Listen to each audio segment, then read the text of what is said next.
Hello student, welcome back to another video. આપણે આરએચવી ટેકરે જે 5 સૃષ્ટિના વર્ગીકરણની પદ્ધતિઓ આપી છે તેનો અભ્યાસ કર્યો. ત્યારબાદ નેક્સ્ટ થિયરી જોઈએ જેનું નામ છે વાયરસ. તમે આ આરએચવી ટેકરની 5 સૃષ્ટિના અભ્યાસમાં એક નોટિસ કર્યું હશે કે આ 5 સૃષ્ટિમાં જેટલા સભ્યોનો સમાવેશ થાય છે એ સભ્યોમાં વાયરસનો ક્યાંય પણ સમાવેશ થતો નથી.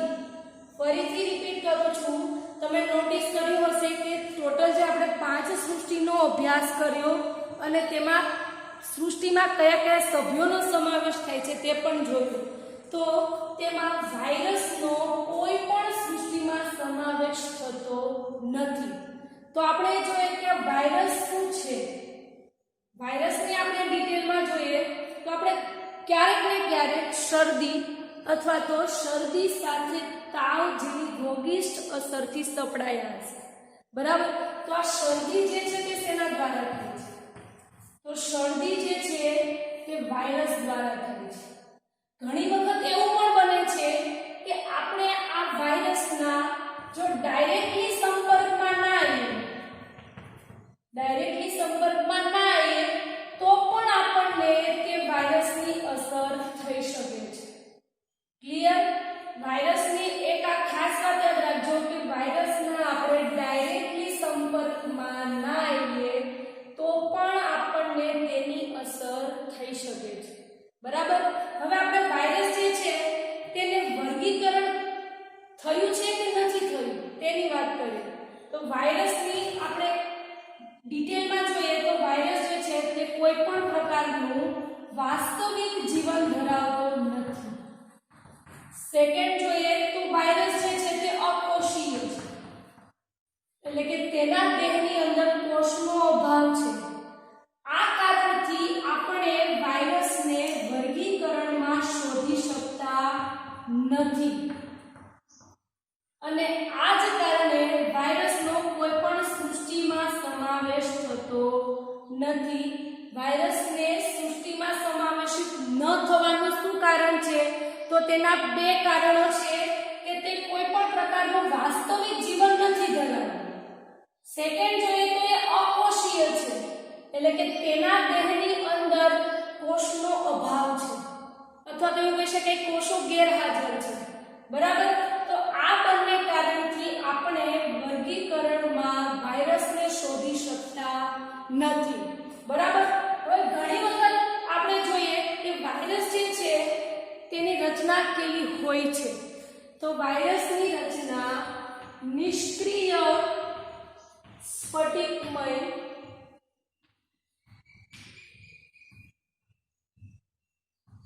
સ્વરૂપે તેની રચના હોય છે. વાયરસની રચના કેવી હોય છે? નિષ્ક્રિય સ્ફટિકમય સ્વરૂપે.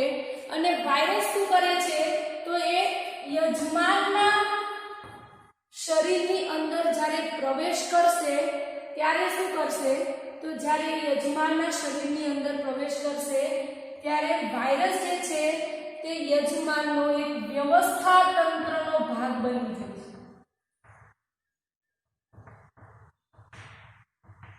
બરાબર. અને વ્યવસ્થા તંત્રનો ભાગ બની જશે એટલે શું કરશે?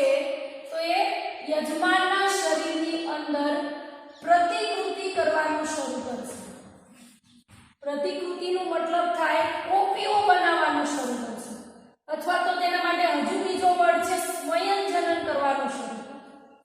મતલબ શું કરશે કે તે વાયરસ જે છે તે યજમાનની અંદર આવી રીતે ઝડપથી વિભાજન પામી 1 માંથી 2, 2 માંથી 4 એટલે ખૂબ જ ઝડપથી વિભાજન પામી અને યજમાનના શરીરનો એક વ્યવસ્થા તંત્રનો એક ભાગ બની જાય છે અને ત્યારબાદ તે યજમાનનું મૃત્યુ પણ કરી શકે છે,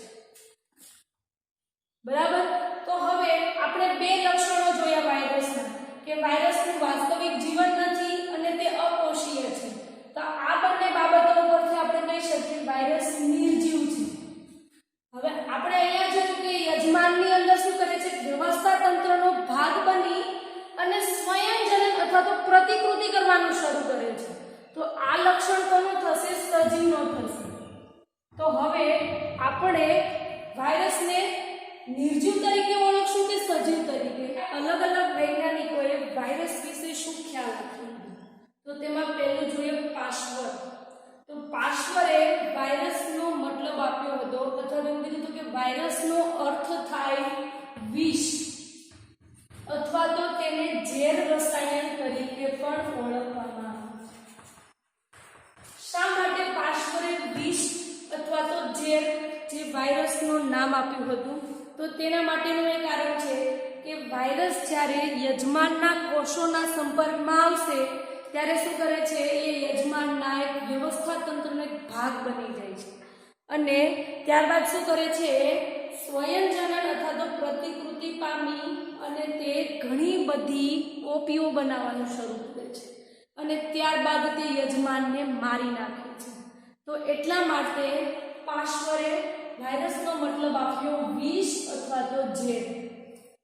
નેક્સ્ટ જોઈએ કે દિમિત્રી ઇવાનોવ્સ્કીએ શું કીધું હતું વાયરસ વિશે? તો તેમણે જોયું હતું કે વાયરસ જે છે તે તમાકુના છોડની અંદર શું કરે છે? કે કિરમિર નામનો રોગ ઉત્પન્ન કરે છે અને આ દિમિત્રી ઇવાનોવ્સ્કીએ આ જે તમાકુના છોડની અંદર કિરમિર રોગ ઉત્પન્ન કરે છે તો તેને કિરમિર રોગ સજીવો તરીકે વાયરસને વર્ણવ્યો. ત્યારબાદ નેક્સ્ટ જોઈએ તો એમડબલ્યુ બેઇજરેનિકે શું કીધું હતું? તો તેમણે જોયું હતું કે વાયરસ જે છે તે એક તમાકુનો તંદુરસ્ત છોડ હોય તો તંદુરસ્ત છોડને પણ વાયરસ જે છે તે ચેપ લગાવી શકે છે અને વાયરસ એટલા સૂક્ષ્મ હોય છે કે તે બેક્ટેરિયા પ્રૂફ ફિલ્ટરમાંથી પણ પસાર થઈ શકે છે. શું છે? વાયરસ એટલા અતિ સૂક્ષ્મ છે કે તે બેક્ટેરિયા પ્રૂફ ફિલ્ટરમાંથી પણ પસાર થઈ શકે છે. ક્લિયર? ત્યારબાદ જોઈએ કે WM સ્ટેનલીએ શું કીધું હતું? તો WM સ્ટેનલીએ વાયરસને સ્ફટિકમય રચના સ્વરૂપે વર્ણવ્યું. આ જે સ્ફટિકમય રચના જે છે એટલે કે સ્ફટિકો જે છે તે પ્રોટીન ધરાવે છે અને વાયરસ જ્યારે યજમાનના કોષની બહાર હશે ત્યારે તે નિષ્ક્રિય હશે. સક્રિય ત્યારે થશે જ્યારે યજમાનના કોષોના સંપર્કમાં આવશે ત્યારે. જ્યાં સુધી એ કોષની બહાર એટલે કે યજમાનના કોષની બહાર હશે ત્યાં સુધી તે નિષ્ક્રિય સ્વરૂપે જ જોવા મળશે અને વાયરસ જે છે તે ખૂબ અલ્પજીવી અને પરોપજીવી તરીકે તે જીવન જીવે છે. એટલે કે તેનું જીવન ખૂબ જ ટૂંકું હોય છે અને તે બીજાના શરીર પર પરોપજીવી તરીકે જીવન જીવે છે. ક્લિયર? તો ફરીથી આપણે રિવિઝન કરી લઈએ. પાશ્વરે શું કીધું હતું? વાયરસનો મતલબ આપ્યો હતો. તેમણે વાયરસને વિષ અથવા તો ઝેર રસાયણ તરીકે કીધું હતું. ક્લિયર? ત્યારબાદ દિમિત્રી ઇવાનોવ્સ્કીએ શું કીધું હતું? કે તેણે જોયું કે તે તમાકુના છોડ પર એક કિરમિર નામનો રોગ ઉત્પન્ન કરે છે જેથી તેણે વાયરસને કિરમિર રોગ સજીવો તરીકે વર્ણવ્યો. નેક્સ્ટ એમડબલ્યુ બેઇજરેનિકે શું કીધું હતું? તો તેણે તમાકુના નોટિસ કર્યું હતું કે તે તમાકુ જે છે તેના તંદુરસ્ત છોડને પણ વાયરસ છે તે ચેપ લગાવે છે. નેક્સ્ટ જોઈએ તો WM સ્ટેનલીએ વાયરસની સ્ફટિકમય રચના બતાવી. તેમણે સ્ફટિકમય જે વાત કરીએ તો સ્ફટિક જે છે તે પ્રોટીન ધરાવે છે અને વાયરસ જે છે તે જ્યારે યજમાનના કોષની બહાર હશે ત્યારે તે નિષ્ક્રિય સ્વરૂપે હશે અને જ્યારે તે યજમાનના કોષોના સંપર્કમાં આવશે ત્યારે શું થશે? સક્રિય થઈ જશે અને તે ખૂબ જ અલ્પજીવી છે. ત્યારબાદ તે બીજાના શરીર પર પરોપજીવી તરીકે જીવન જીવે છે. એટલે કે વાયરસ જે છે તે શેનો બનેલો છે અને તેમાં કયા કયા દ્રવ્યો આવેલા હોય છે? તો વાયરસનું જે બહારનું કવચ હોય છે અથવા તો એવું કહી શકાય કે બહારનું જે આવરણ હોય છે તે પ્રોટીનનું બનેલું હોય છે અને ત્યારબાદ તેના અંદર જનીન દ્રવ્ય તરીકે યા તો ડીએનએ આવેલું હોય છે યા તો આરએનએ આવેલું હોય છે. ફરીથી રિપીટ કરું છું, વાયરસનું જે કવચ હોય છે, કવચ શેનું બનેલું હોય છે? પ્રોટીન. બધા જ વાયરસમાં જે તેનું કવચ હશે તે પ્રોટીનનું જ બનેલું હોય છે. ત્યારબાદ તેની અંદર જનીન દ્રવ્ય તરીકે યા તો ડીએનએ જોવા મળશે યા તો આરએનએ જોવા મળશે. ક્યારે ડીએનએ અને આરએનએ બંને એક સાથે જોવા નહીં મળે. વાયરસની અંદર આપણે જોઈએ તો જો તેમાં ડીએનએ આવેલું હોય તો તેમાં આરએનએ જોવા નહીં મળે અને જો વાયરસમાં આરએનએ આવેલું હશે તો તેમાં ડીએનએ જોવા નહીં મળે. એટલે કે ડીએનએ અને આરએનએ બેમાંથી એક જ દ્રવ્ય તેના અંદર જોવા મળશે. બરાબર. હવે આપણે જોઈએ કે ડીએનએ કયા વાયરસમાં જોવા મળશે અને આરએનએ કયા વાયરસમાં જોવા મળશે. તો ક્યુબીબેક્ટેરિયોફેજ અને ટોબેકોમોઝેઇક વાયરસ જે છે તેમાં જનીન દ્રવ્ય તરીકે આરએનએ જોવા મળે છે, જ્યારે મોટા ભાગના બેક્ટેરિયા એવા છે કે તેમાં જનીન દ્રવ્ય તરીકે ડીએનએ જોવા મળે છે. ડીએનએ અને આરએનએ નું આપણે પૂરું નામ જોઈએ. ડીએનએ નું પૂરું નામ છે ડિઓક્સી રિબોન્યુક્લિક એસિડ અને આરએનએ નું પૂરું નામ છે રિબોન્યુક્લિક એસિડ. બરાબર. હવે ડીએનએ અને આરએનએ જે છે તે આપણા જૈવિક તંત્રમાં ન્યુક્લિક એસિડ જે છે તેના બે પ્રકાર છે, જેમાં પહેલું છે ડીએનએ અને બીજું છે આરએનએ. જેથી આપણે એવું કહી શકીએ કે જે વાયરસ છે તે ન્યુક્લિયોપ્રોટીનનો બનેલો છે. શું કામ ન્યુક્લિયોપ્રોટીનનું આપણે કહીએ છીએ? કારણ કે તેનું કવચ શેનું બનેલું હોય છે? પ્રોટીનનું. તેની અંદર જનીન દ્રવ્ય તરીકે યા તો ડીએનએ હોય યા તો આરએનએ જોવા મળે, પરંતુ બંને તો છે તો ન્યુક્લિક એસિડ જ. જેટલા માટે આપણે એવું કહી શકીએ કે વાયરસ જે છે તે ન્યુક્લિયોપ્રોટીનનું બનેલું હોય છે અને આ ન્યુક્લિયોપ્રોટીન જે હોય છે તે ચેપી હોય છે. શું હોય છે? ચેપી હોય છે. જ્યારે વાયરસ આપણને ચેપ લગાવે છે તો એ શેના લીધે લાગે છે? આ ન્યુક્લિયોપ્રોટીનના લીધે. એટલે કે ડીએનએ અને આરએનએ જેની અંદર આવેલું હોય તે અને એની બહારનું કવચ જે હોય છે આ બંને દ્વારા આપણને જે ચેપ લાગે છે તે આ દ્વારા લાગે છે. બરાબર. જોઈએ કે જે એકલમય શૃંખલાવાળો આરએનએ હોય છે તે વનસ્પતિને ચેપગ્રસ્ત કરે છે, અથવા તો એકલ શૃંખલામય વાળો વાયરસ જે છે તે વનસ્પતિને ચેપ લગાવે છે. બરાબર. અને પ્રાણીઓની આપણે જોઈએ તો પ્રાણીઓમાં ડબલ કુંતલમય આરએનએ યા તો ડબલ કુંતલમય ડીએનએ વાળો વાયરસ પ્રાણીઓને ચેપ લગાવે છે. ખાસ યાદ રાખજો, જ્યારે વનસ્પતિઓને વાયરસ ચેપગ્રસ્ત કરશે તો એ કોણ ચેપગ્રસ્ત કરશે? એકલ શૃંખલામય વાળો આરએનએ. અને જ્યારે પ્રાણીઓને ચેપગ્રસ્ત કરશે વાયરસ ત્યારે યા તો બેવડી કુંતલમય શૃંખલા વાળો આરએનએ યા તો બેવડી કુંતલમય શૃંખલા વાળો ડીએનએ જે છે તે પ્રાણીઓને ચેપગ્રસ્ત કરે છે. નેક્સ્ટ જોઈએ બેક્ટેરિયલ વાયરસ, અથવા તો એવું કહી શકીએ બેક્ટેરિયોફેજ.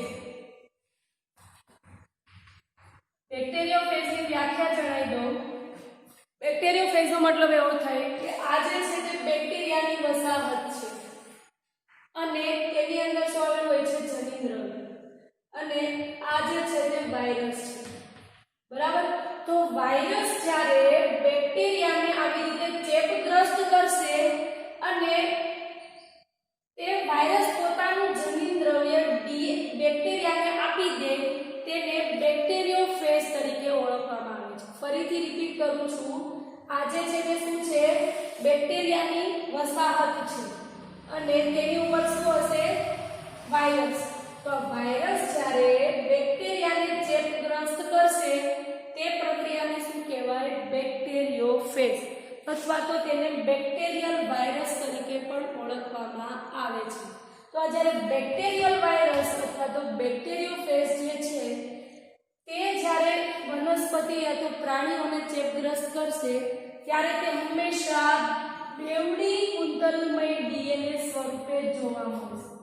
આ બેવડી કુંતલમય વાળો જ ડીએનએ જે છે એ બેક્ટેરિયલ વાયરસ એ જ્યારે વનસ્પતિ અને પ્રાણીઓને શું કરશે? ચેપગ્રસ્ત કરશે. બરાબર. હવે જોઈએ કે આ જે સ્ટ્રક્ચર ડ્રો કરીએ પહેલા વાયરસનું અથવા તો બેક્ટેરિયોફેજ કરીએ આપણે. આ જે છે તેનું શીર્ષ છે. શીર્ષ બાદ નીચે ગ્રીવા આવેલી હોય છે. ગ્રીવાની નીચે આવરણ આવેલું હોય છે અને આવરણની નીચે પૂંછ આવેલી હોય છે. શું હોય છે?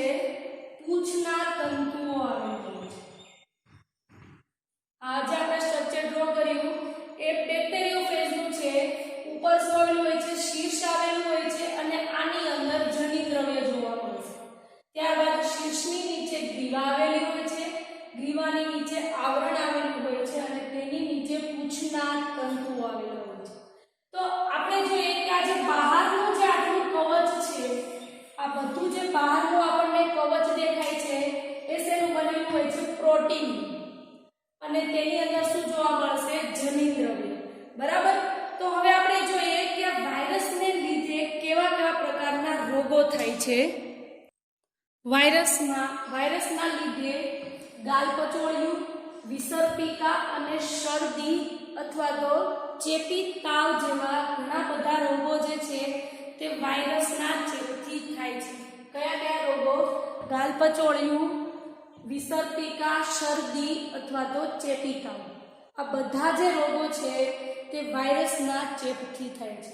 ત્યારબાદ મનુષ્યનો એક બીજો રોગ જોઈએ, એઇડ્સ. જે તમે નામ સાંભળ્યું હશે, આ એઇડ્સ પણ એચઆઈવી વાયરસથી થાય છે. Human immunodeficiency virus. આનાથી એઇડ્સ જે રોગ છે તે થાય છે. ત્યારબાદ વનસ્પતિઓમાં કિરમિર રોગ, પર્ણવલન, પર્ણકુંચન, પાંડુવર્ણ, વામનતા અને કુંઠિત વૃદ્ધિ આવા વિવિધ પ્રકારના રોગો વાયરસના લીધે